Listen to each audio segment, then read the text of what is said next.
New Relight opticals and computerised I clinic. हमारे यहाँ Sarojini hospital के आई स्पेशलिस्ट डॉक्टर अवेलेबल। अपनी आंखों का मुफ्त मुआयना करवाइए। जी हाँ।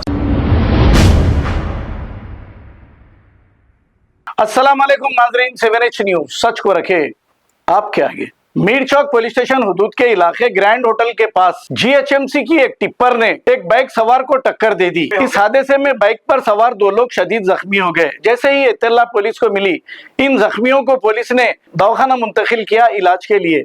एक केस दर्ज करते हुए तहकीकात का आगाज किया गया। आइए देखते हैं इसी की report.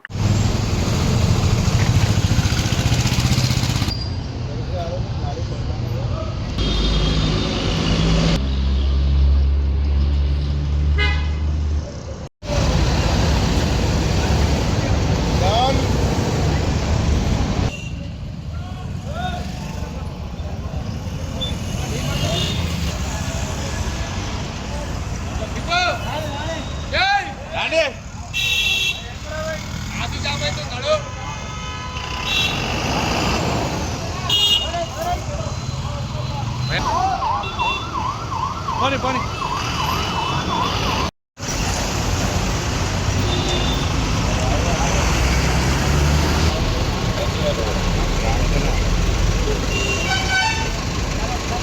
New Relight opticals and computerised I clinic. हमारे यहाँ सरोजनी हॉस्पिटल के आई स्पेशलिस्ट डॉक्टर अवेलेबल। अपनी आंखों का मुफ्त मुआयना करवाइए। जी हाँ। Sun glasses 99 onward, any number glasses from 250 onward, contact lenses any colour ₹99 onward. जो हजरात 60 साल की उम्र से ज्यादा है, हज और उम्रा जाना चाहते हैं, उनके लिए बिल्कुल free number glasses, free home delivery और free eye checkup. New Relight Optical, Talab Katta, main road, opposite to Baba Bahauddin Dargah. Mobile 9848392127। खबर है शहर की, खबर है गाँव की, खबर है सारी दुनिया की। 7H न्यूज पसंद आए तो लाइक कीजिए, शेयर कीजिए और सब्सक्राइब करना ना भूलें। 7H news.